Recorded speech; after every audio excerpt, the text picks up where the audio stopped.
Hello everyone, welcome to my channel. तो आज हम लेकर के आए हैं केंद्रीय शिक्षा पात्रता परीक्षा सीटेट से बहुत ही महत्वपूर्ण सीटेट के लिए बहुत ही महत्वपूर्ण क्वेश्चन आज हम लेकर के आए हैं, जिसमें आज हम लोग देखेंगे बाल विकास एवं शिक्षा शास्त्र से क्वेश्चन हम लोग देखेंगे, जिसमें आज का पहला क्वेश्चन है। अभिप्रेरणा के सिद्धांत के अनुसार एक शिक्षक डैश के द्वारा सीखने को संवर्धित कर सकता है। अभिप्रेरणा के सिद्धांतों के अनुसार एक शिक्षक डैश के द्वारा सीखने को संवर्धित कर सकता है। तो इसका राइट आंसर जो ऑप्शन 1 विद्यार्थियों से वास्तविक अपेक्षा रखने, बीच में फील होगा। एक शिक्षक विद्यार्थियों से वास्तविक अपेक्षा रखने के द्वारा सीखने को संवर्धित कर सकता है। अभिप्रेरणा के सिद्धांतों के अनुसार एक शिक्षक विद्यार्थियों से वास्तविक अपेक्षाएं रखने के द्वारा सीखने को संवर्धित कर सकता है। अभिप्रेरणा सीखने की प्रक्रिया और परिणाम दोनों को प्रभावित करती है, इसलिए स्किनर ने प्रेरणा को सीखने का राजमार्ग कहा है। इसलिए इसका राइट आंसर हो जाएगा ऑप्शन 1।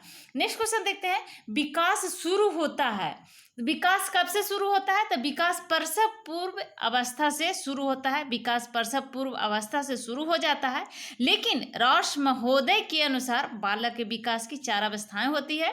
पहला अवस्था होता है शैशवावस्था, जो 1 से 5 वर्ष तक की अवस्था होता है, और दूसरा अवस्था होता है बाल्यावस्था, जो 5 से 12 वर्ष तक का, और तीसरा किशोरावस्था, जो 12 से 18 वर्ष तक का, और 5वां प्रौढ़ावस्था, जो 18 वर्ष से ऊपर का अवस्था होता है। तो विकास शुरू होता है प्रसव पूर्व अवस्था से, और रॉस महोदय के अनुसार बालक के विकास की 4 अवस्थाएं होती है: शैशवावस्था, बाल्यावस्था, किशोरावस्था और प्रौढ़ावस्था। 4। नेक्स्ट क्वेश्चन है। बहुविध बुद्धि सिद्धांत के अनुसार सभी प्रकार के पशुओं, खनिजों और पेड़ पौधों को पहचानने और वर्गीकृत करने की योग्यता डैश क्या कहलाती है? तो प्राकृतिक बुद्धि कहलाती है। Right answer option 2। बहुविध बुद्धि सिद्धांत के अनुसार सभी प्रकार के पशु, खनिजों और पेड़ पौधों को पहचानने और वर्गीकृत करने की योग्यता को प्राकृतिक बुद्धि कहा जाता है। गार्डनर के बहुविध बुद्धि सिद्धांत के अनुसार पशुओं, खनिजों, पेड़ पौधों आदि प्राकृतिक तत्वों को पहचानने और वर्गीकृत करने की योग्यता प्राकृतिक बुद्धि कहलाती है। नेक्स्ट क्वेश्चन है। अधिकांश व्यक्तियों की बुद्धि औसत होती है, बहुत कम लोग प्रतिभा संपन्न होते हैं और बहुत कम व्यक्ति मंद बुद्धि के होते हैं। तो यह कथन डैश के प्रतिस्थापित सिद्धांत पर आधारित है। तो बुद्धि के वितरण सिद्धांत पर आधारित है यह कथन। बुद्धि के वितरण सिद्धांत पर आधारित है। बुद्धि के वितरण प्रतिस्थापित सिद्धांत के अनुसार लगभग 70% व्यक्तियों की बुद्धि लब्धि 90 से 110 के मध्य रहता है। 90 से 110 के बीच रहता है लगभग 70% व्यक्तियों की बुद्धि लब्धि। तो लगभग 15% व्यक्तियों की बुद्धि लब्धि 110 से अधिक तथा 15% व्यक्तियों की बुद्धि लब्धि 90 से कम होती है। नेक्स्ट क्वेश्चन है। सहयोगी अधिगम में अधिक उम्र के प्रवीण विद्यार्थी छोटे और कम निपुण विद्यार्थियों की मदद करते हैं। इससे क्या होगा? गहन प्रतियोगिता होती है, उच्च नैतिक विकास होता है, समूहों में द्वंद्व होता है, उच्च उपलब्धि और आत्मसम्मान विकसित होता है। तो राइट आंसर ऑप्शन 4 हो जाएगा। उच्च उपलब्धि और आत्मसम्मान विकसित होता है। शिक्षण अधिगम प्रक्रिया में अधिक उम्र के प्रवीण विद्यार्थियों तथा कम उम्र के अनुकूल विद्यार्थियों के सहयोगी अधिगम से उनमें समाजीकरण के साथ साथ उच्च उपलब्धि तथा आत्मसम्मान भी विकसित होता है। नेक्स्ट क्वेश्चन है। जब पूर्व का अधिगम नई परिस्थितियों के सीखने को बिल्कुल प्रभावित नहीं करता है, तो यह डैश क्या कहलाता है? तो यह अधिगम का शून्य स्थानांतरण कहलाता है। जब पूर्व में की गई अधिगम प्रक्रियाओं से नवीन अधिगम प्रक्रियाएं बिल्कुल भी प्रभावित नहीं होती है, अर्थात पूर्व ज्ञान का संबंध नवीन ज्ञान से नहीं होता है, तो इस प्रकार का सीखना अधिगम का शून्य स्थानांतरण कहलाता है। नेक्स्ट क्वेश्चन है। चिंतन अनिवार्य रूप से है एक क्या है? तो चिंतन अनिवार्य रूप से संज्ञानात्मक गतिविधि है। चिंतन अनिवार्य रूप से क्या है? संज्ञानात्मक गतिविधि है। नेक्स्ट क्वेश्चन है।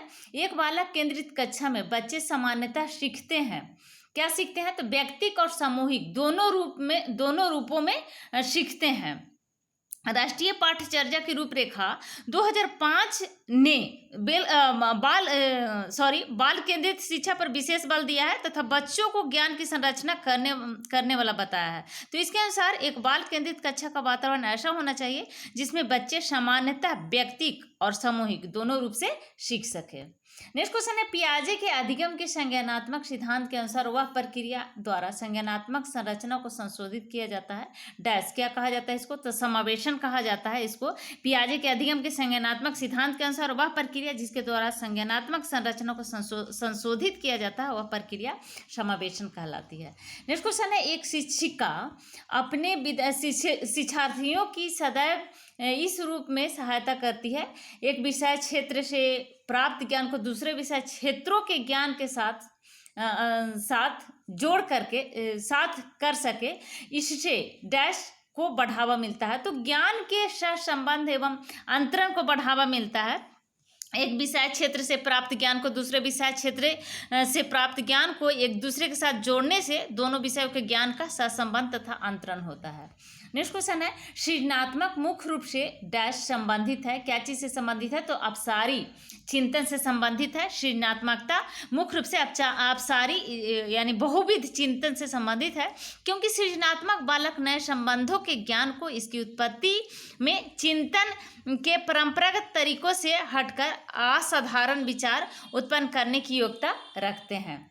नेक्स्ट क्वेश्चन है, एक विद्यार्थी मेडिकल कॉलेज में दाखिला लेने के लिए कठिन परिश्रम करता है ताकि वह प्रवेश परीक्षा में उत्तीर्ण हो सके। तो यह विद्यार्थी डैश अभिप्रेरित है। तो आंतरिक रूप से अभिप्रेरित है। जब कोई विद्यार्थी किसी कार्य को अपनी स्वयं की इच्छा से करता है तथा इस कार्य को करने से उसे सुख एवं संतोष प्राप्त होता है तो वह विद्यार्थी आंतरिक रूप से अभिप्रेरित होता है। नेक्स्ट क्वेश्चन है, व्यवहार का करना पक्ष डैश में आता है। तो सीखने के संज्ञानात्मक क्षेत्र में आता है व्यवहार का करना पक्ष सीखने के संज्ञानात्मक क्षेत्र में आता है, क्योंकि व्यवहार का देखना, अवबोधन करना, समझना तथा अंतर्निहित करना ही संज्ञान है। नेक्स्ट क्वेश्चन है, विज्ञान एवं कला प्रदर्शनियां, संगीत एवं नृत्य प्रस्तुतियां, विद्यालय पत्रिका निकालना डैश के लिए है। तो शिक्षार्थियों को सृजनात्मक मार्ग उपलब्ध कराने के लिए है। राइट आंसर ऑप्शन 1 हो जाएगा। सृजनात्मक एवं नए संबंधों के ज्ञान को इसकी उत्पत्ति में चिंतन के परंपरागत तरीकों से हटकर असाधारण विचार उत्पन्न करने की योग्यता है, और ऐसे विद्यार्थियों के लिए विज्ञान एवं कला प्रदर्शनियां, संगीत एवं नृत्य प्रस्तुतियां, विद्यालय पत्रिका आदि उनके कौशल का विकास करती है। नेक्स्ट क्वेश्चन है, एक शिक्षिका अपने शिक्षार्थियों को अनेक तरह की सामूहिक गतिविधियों में व्यस्त रखती है, जैसे समूह चर्चा हो गया, समूह परियोजनाएं, भूमिका निर्वाह आदि। तो यह सीखने की किस आयाम को उजागर करती है? तो यह सीखने की समूह चर्चा, सामूहिक परियोजनाएं, भूमिका निर्वाह आदि गतिविधियां सीखने के सामूहिक सामाजिक गतिविधि के रूप में अधिगम को दर्शाती है, क्योंकि ये गतिविधियां शिक्षार्थियों में सामाजिकरण और कौशल का विकास करती है। सामाजिकरण और कौशल का विकास करती है। तो राइट आंसर ऑप्शन 1 हो जाएगा, सामाजिक गतिविधि के रूप में अधिगम। नेक्स्ट क्वेश्चन है, जब एक शिक्षिका दृष्टिबाधित शिक्षार्थी को कक्षा के अन्य शिक्षार्थियों के साथ सामूहिक गतिविधियों में शामिल करती है तो वह किसी अक्षमता वाले बच्चों को नियमित कक्षाओं में वह बिना किसी अक्षमताओं वाले बच्चों के साथ सामूहिक गतिविधियों में शामिल करना समावेशी शिक्षा की प्रमुख विशेषता है। अथवा शिक्षिका समावेशी शिक्षा की भावना के अनुसार कार्य कर रही है। तो इसमें राइट आंसर इसका हो जाएगा समावेशी शिक्षा की भावना के अनुसार कार्य करना, ऑप्शन 2। नेक्स्ट क्वेश्चन है कि एक शिक्षिका अपने शिक्षण में दृश्य, श्रव्य सामग्री और शारीरिक गतिविधि का प्रयोग करती है, क्योंकि एक शिक्षिका इसमें अधिकतम इंद्रियों का उपयोग सीखने की संवर्धित करती है। कमेनियन के अनुसार दृश्य श्रव्य सामग्री में उसमें आँख हो गया, आँख और कान साथ साथ कार्य करते हैं, क्योंकि ज्ञान विभिन्न ज्ञानेंद्रियों के माध्यम से प्राप्त किया जाता है, जिसे अधिकतम इंद्रियों का उपयोग सीखने को संवर्धित करती है। नेक्स्ट क्वेश्चन है, कोहलबर्ग के अनुसार सही और गलत प्रश्न के बारे में निर्णय लेने में शामिल चिंतन प्रक्रिया को कहा जाता है, क्या कहा जाता है? तो इसको नैतिक तर्कना कहा जाता है, नैतिक तर्कना। कोहलबर्ग ने सही और गलत प्रकार के प्रश्नों के बारे में निर्णय लेने में शामिल चिंतन प्रक्रिया को नैतिक तर्कना कहा है। नेक्स्ट क्वेश्चन है कि एक विद्यार्थी अपने समकक्ष व्यक्तियों के समूह के प्रति आक्रामक व्यवहार करता है और विद्यालय के मानदंडों को नहीं मानता है, तो इस विद्यार्थी को डैश में सहायता की आवश्यकता है। किस चीज़ में सहायता की आवश्यकता है इस विद्यार्थी को? तो किसी विद्यार्थी का अपने समकक्ष व्यक्तियों के समूह के प्रति आक्रामक व्यवहार तथा विद्यालय के मानदंडों को न मानने की आदत उसकी संज्ञानात्मक अस्थिरता को दर्शाती है। ऐसे विद्यार्थी को भावात्मक क्षेत्र में सहायता की आवश्यकता होती है, इसलिए राइट आंसर हो जाएगा ऑप्शन 1 भावात्मक क्षेत्र। नेक्स्ट क्वेश्चन है, शिक्षकों को यह सलाह दी जाती है कि वे अपने शिक्षार्थियों को सामूहिक गतिविधियों में शामिल करें, क्योंकि सीखने को सुगम बनाने के अतिरिक्त ए डैश में भी सहायता करती है। तो इसका राइट आंसर हो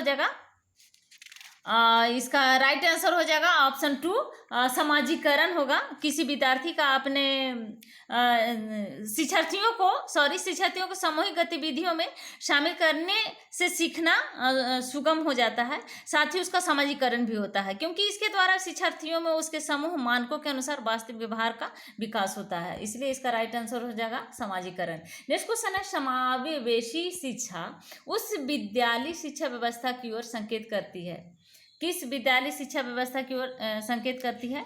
तो समावेशी शिक्षा उस विद्यालय शिक्षा व्यवस्था की ओर संकेत करती है जो उसकी शारीरिक, बौद्धिक, सामाजिक, भाषिक और अन्य विभिन्न योग्यता स्थितियों को ध्यान में रखे बगैर सभी बच्चों को शामिल करती है। तो इसका राइट आंसर हो जाएगा जो उसकी शारीरिक, बौद्धिक, सामाजिक, भाषिक और विभिन्न स्थितियों को ध्यान में रखे बगैर सभी बच्चों को शामिल करती है, इसलिए ऑप्शन 4 हो जाएगा इसका राइट आंसर। नेक्स्ट क्वेश्चन, निम्नलिखित में से कौन सा मुख्य रूप से आनुवंशिकता संबंधी कारक है? तो आनुवंशिकता संबंधी कारक है आंखों का रंग, राइट आंसर हो जाएगा ऑप्शन 1 आंखों का रंग। आंखों का रंग आनुवंशिकता संबंधी कारक है, जबकि सामाजिक गतिविधियों में भागीदारिता, समकक्ष व्यक्तियों के समूह के प्रति अभिवृत्ति तथा चिंतन पैटर्न वातावरण संबंधी कारक है। नेक्स्ट क्वेश्चन है, शिक्षकों को अपने विद्यार्थियों की त्रुटियों का अध्ययन करना चाहिए, क्योंकि वे प्रायः डैश की ओर संकेत करती है। किसकी ओर संकेत करती है? तो शिक्षकों को अपने विद्यार्थियों को त्रुटियों का ध्यान करना चाहिए, क्योंकि वे प्रायः आवश्यक उपचारात्मक युक्तियों को की ओर संकेत करती है, और इससे कमजोर विद्यार्थियों में व्यक्तिगत परामर्श तथा अध्यापन संबंधी वांछनीय आदतों का भी विकास किया जा सकता है। तो इसमें इसका राइट आंसर हो जाएगा आवश्यक उपचारात्मक युक्तियाँ, ऑप्शन 4। नेक्स्ट क्वेश्चन है, सीमा हर पाठ को बहुत जल्दी सीख लेती है और जबकि लीना उसे सीखने में ज़्यादा समय लेती है, तो यह विकास के डैश सिद्धांत को दर्शाता है। क्या, किस सिद्धांत को दर्शाता है? तो व्यक्तिगत विभिन्नता के सिद्धांत को दर्शाता है यहाँ पर, क्योंकि विकास के स्वरूपों के व्यापक व्यक्तिगत विभिन्नताएं होती है और एक ही आयु के दो बालिकाओं या एक बालक और एक बालिका के शारीरिक, मानसिक, सामाजिक आदि विकास में व्यक्तिगत विभिन्नताओं की उपस्थिति स्पष्ट रूप से दृष्टिगोचर होती है। तो सीमा का पाठ को बहुत जल्दी सीख लेना, अधिक लीना का उसे सीखने में ज़्यादा समय लेना विकास के व्यक्तिगत विभिन्नता के सिद्धांत को दर्शाती है। नेक्स्ट क्वेश्चन, निम्नलिखित में से डैश के अतिरिक्त सभी वातावरणीय कारक विकास को आकार देता है। किस प्रकार का आकार देता है? तो पौष्टिकता की गुणवत्ता का आकार देता है, राइट आंसर हो जाएगा ऑप्शन 1, क्योंकि पौष्टिकता की गुणवत्ता, संस्कृति तथा शिक्षा की गुणवत्ता वातावरणीय संबंधी ऐसे कारक है जो किसी बालक के विकास की दिशा का निर्धारण करते हैं, जबकि शारीरिक गठन आनुवंशिकता संबंधी कारक है जो बालक के विकास को दिशा का निर्धारण करता है, इसलिए इसका राइट आंसर हो जाएगा ऑप्शन 1। नेक्स्ट क्वेश्चन है, श्रवण ह्रास से ग्रसित बच्चे कक्षा में किस सबसे मुख्य नैराश्य यानी कुंठा जिसको कहते हैं का सामना करते हैं? तो श्रवण ह्रास से ग्रसित बच्चे कक्षा में दूसरों के साथ संप्रेषण करने तथा सूचनाओं को बांटने में अक्षमता महसूस करते हैं और इसी के कारण उन्हें कक्षा में दूसरों के सम्मुख निराश या फिर कुंठा का सामना करना पड़ता है। तो अक्षमता हो जाएगा दूसरे विद्यार्थियों के साथ दूसरे के साथ संप्रेषण करने तथा सूचनाओं को बांटने में अक्षमता। राइट आंसर ऑप्शन 1 हो जाएगा। नेक्स्ट क्वेश्चन है, डिस्लेक्सिया मुख्य रूप से डैश की समस्या से संबंधित है। किस समस्या से संबंधित है? तो पढ़ने संबंधी समस्या से संबंधित है डिस्लेक्सिया। डिस्लेक्सिया मुख्य रूप से पढ़ने की समस्या से संबंधित है। नेक्स्ट क्वेश्चन है, प्रतिभाशाली विद्यार्थी अपने क्षमताओं को तब विकसित कर पाएंगे जब वह प्रतिभाशाली विद्यार्थियों की शिक्षा व्यवस्था अन्य समान विद्यार्थियों के साथ करनी चाहिए। इससे इन विद्यार्थियों को अपनी क्षमताओं का विकसित करने का भरपूर अवसर मिलता है। तो इसका राइट